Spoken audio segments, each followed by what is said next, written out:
Update natin mga tol ang laban ni Eubank versus Conor Ben at laban din ni Manny Pacquiao. Ayon sa Viva Promotion, sinabing rumors ang posibleng bakbakan ni Barrios versus Pacman at maging undercard umano ang laban ni Magsayo versus Hernandez sa darating na July. Ibig sabihin hindi pa ito sigurado dahil matagal ng rumors ang laban kay Barrios. Taon nang nakalipas hanggang ngayon rumors pa din. Ayon din sa isang panayam sa PTV News kay Pambansang Kamao, kumuha daw ulit ng boxing license si Pacman sa Las Vegas. Dumaan na rin sa medical exam at kompleto ng requirements para muling mapalaban sa Las Vegas.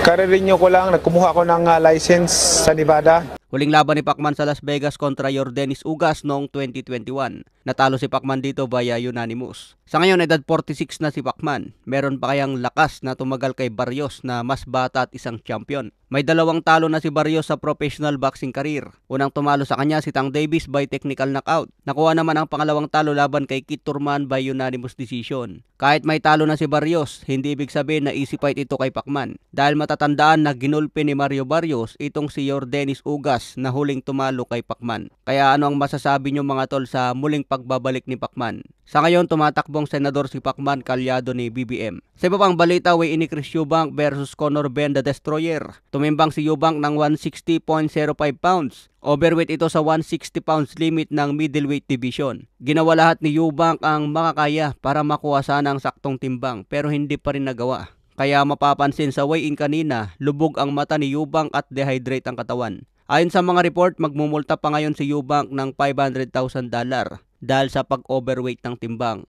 If they're going to take $500,000 off of me for being 0.5 pounds off of the limit.